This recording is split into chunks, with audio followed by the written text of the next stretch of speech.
Sometimes a work of fiction becomes so saturated in the culture it's impossible to escape its reach, even if you've never read the book or seen the movie.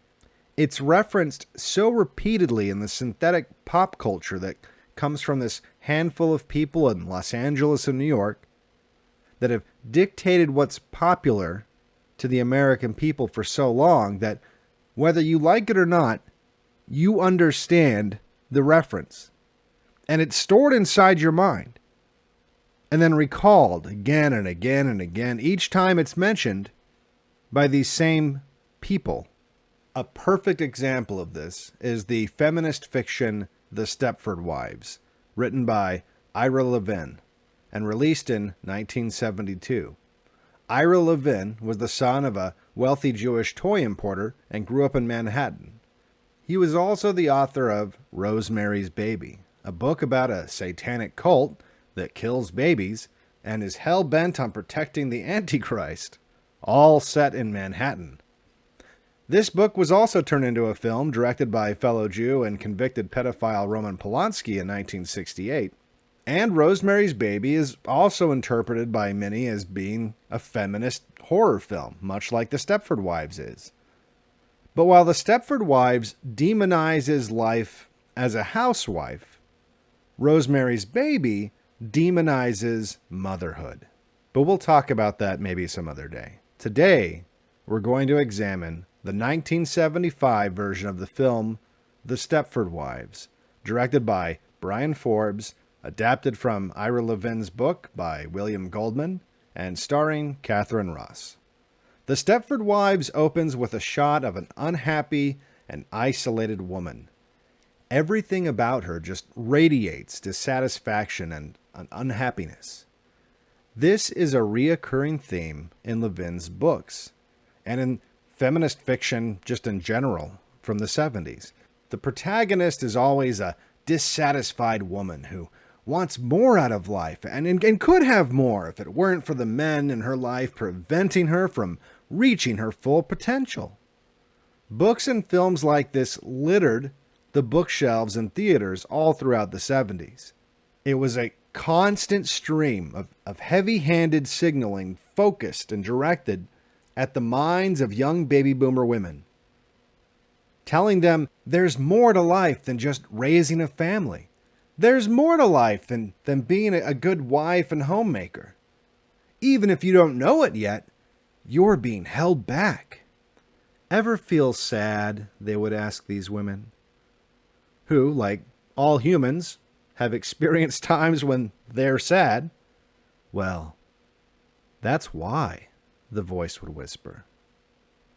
And that's the voice these women in the audience were just beginning to be able to hear as they watched this woman all alone. That woman was them. Anytime a film uses a shot where the subject is looking into a mirror, the filmmaker's attempting to get you to relate to that character directly on a personal level. It's simple. When you look at a mirror, you see yourself. So when the reflection in the mirror is someone else, you automatically associate that person with yourself. You project yourself onto that person. And then we cut to a shot of her sitting all alone in an empty house. She's all alone and empty. The tone has been set. And now the story can begin. Outside, we see that whatever her reasons for being sad, they likely aren't financial. The empty home was apparently an apartment in Manhattan. The doorman sees her and her two children to their car, and she spots across the street a man with a mannequin. A visual metaphor for what this film is all about. Men treating women as if they're nothing more than objects. She sees this as an opportunity to get some photos and takes out her camera. And if she were born a few decades later, she'd be uploading those photos to Instagram. It's like she feels pressured to be something important and interesting. But sadly, she doesn't see anything important and interesting about being a wife and mother. And once again, the mirror is used as a device to get women in the audience to project themselves onto this woman. Look at the beautiful drawing of themselves, so large in the frame compared to how small her boring husband is. Her boring husband surrounded on either side by images of this interesting and beautiful goddess. He clearly doesn't deserve her. Perhaps their husbands don't deserve them either. It was her idea to apologize to people, and that she just felt ashamed for having bad behavior. But didn't you know? The modern woman should never feel shame. What deepens their suspicion is they find out there used to be a woman's club. And what's more, their neighbor, the oppressed wife that drank too much, used to be the president. What had changed? How could this town have been so progressive before, but now full of housewives that enjoy their families? So they visit her and ask her, what changed? Doesn't she know how unhappy she is? Doesn't she know that what she's doing really isn't enough? She says, of course it's enough. Her husband is successful, and she feels that she's a part of that by being a supportive wife. Her kids are doing well in school, and she feels that she's obviously has a hand in that as well by being a good mother. She says, obviously it's enough. Life is good. I'm sorry to disappoint you, she says, but I'm happy.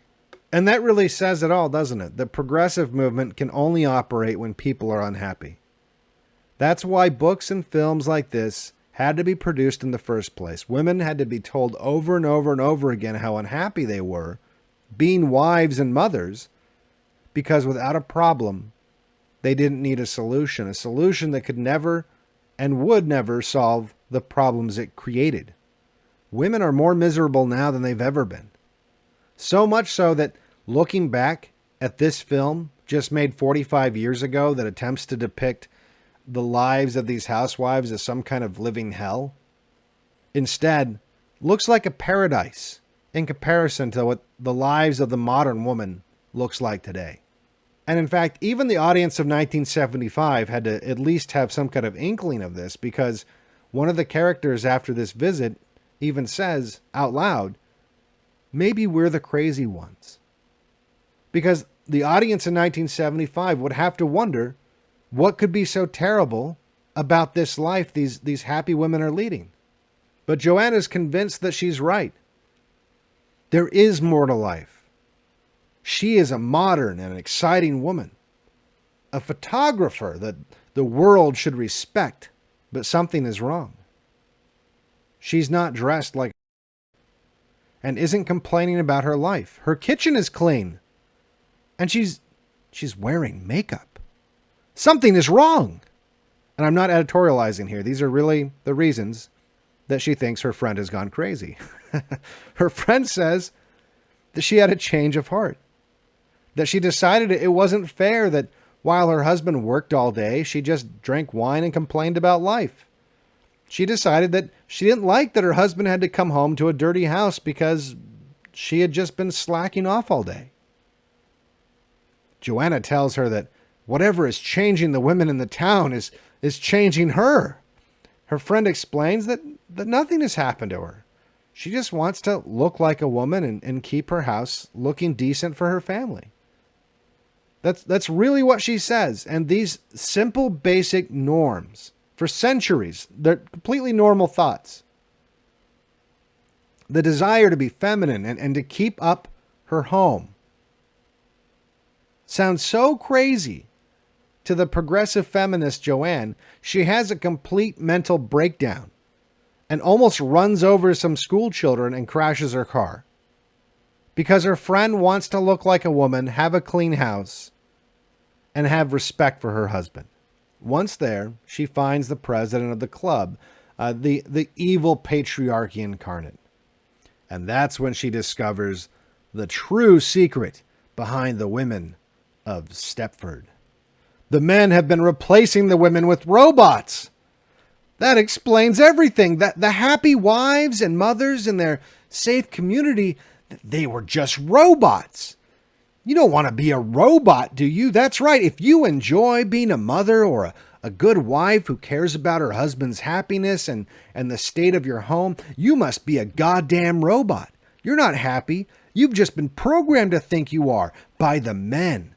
The men that turned you into a robot so you could never fulfill your dreams as an Instagram model. And now that robot has taken the place of the exciting and interesting independent woman that you once were. And you're damned to live life as a robot for eternity, just smiling and exchanging pleasantries in a supermarket in a homogeneous, safe neighborhood with all of the other robots. You have to escape this hell, this artificial life that has been programmed into you by the men, so you can enjoy the life that we know will actually make you fulfilled and happy.